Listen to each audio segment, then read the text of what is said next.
মদন মিত্র তিনি অত্যন্ত মিত্র শ্রেণীর মানুষ।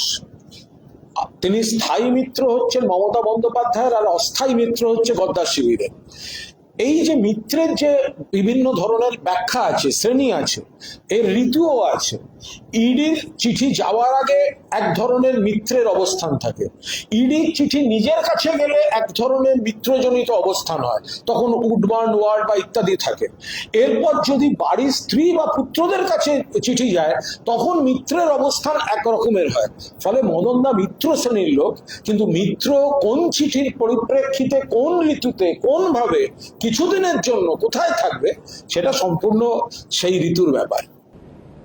বায়ু, আলো, হাওয়া সব নিয়ে যত গান, পাখি, ফুল, সব থেকে বেশি গান হয়েছে মন নিয়ে। আজ মন চেয়েছে আমি হারিয়ে যাব, হারিয়ে যাব আমি তোমার সাথে। এখন কুণাল ঠিক আমার সঙ্গে হারাতে চাইছে না অন্য কিছু করতে চাইছে আমি বুঝতে পারিনি। তবে আমার মনে হচ্ছে বোধহয় কুণালের হারাবার দিনটা খুব তাড়াতাড়ি, এটা আমার মনে হলো। না, এটা আমার মনে হলো ভাই।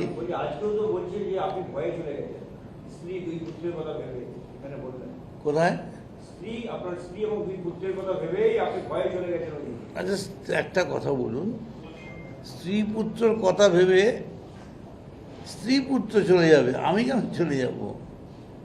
আর স্ত্রী পুত্র তো আমাদের দেশের এজেন্সি ডেকেছে, যাবে, এর আগেও ডেকেছে, গেছে, বাড়িতে এসছে। সত্যিই যদি আমি কোনো অন্যায় করে থাকি তার তো বিচার হওয়া উচিত। অতএব ওইসব নিয়ে আমার কোনো ব্যাপার নেই। কিন্তু আমার যেটা মনে হয়েছে যে কালীঘাট থেকে তৃণমূল কংগ্রেস যেভাবে পরিচালিত হচ্ছে, সেভাবে আর যাই হোক এই দবদবা বিজেপিকে লড়াই করা যাবে না। এর জন্য আরো দাবাং তৃণমূল চাই। এবং আমার মনে হয়েছে যে কালীঘাট তৃণমূলের এখনো অবধি সেই স্ট্যাটাস, সেই ট্র্যাডিশন এখনো চলছে, পাল্টানো উচিত। কেউই জানে না, মানে আমি এখন গ্যারেন্টি দিয়ে বলতে পারি কালীঘাটে আজকে সন্ধ্যাবেলা কোন স্টুডিওয়ে কে বসবে 6টার শো হলে 6:45 অবধি জানে না। তারপর বলে ওর ছুরি তোর বিয়ে, চলে যায়। তো এই ধরনের তো পার্টি হয় না। Party is a system. কালকে মমতা বন্দ্যোপাধ্যায় তিনি একটা বার্তা দিয়েছেন, বলেছেন 21শে জুলাই থেকে তাদেরকে তৃণমূল সেটা একটা নতুন পথ চলা শুরু করবে এবং তারা গোপনে অনেকে যোগাযোগ রাখছে। দর্শককে আপনার শিবির বদল করলেও অনেকে গোপনে যোগাযোগ রাখছে।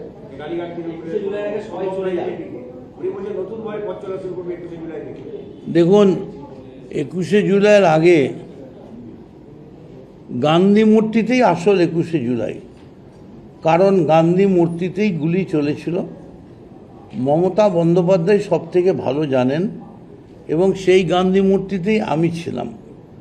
ফলে সত্যিকারের প্রকৃত 21শে জুলাই যদি কোথাও হয়ে থাকে বা হওয়ার থাকে, সেটা হচ্ছে গান্ধী মূর্তি।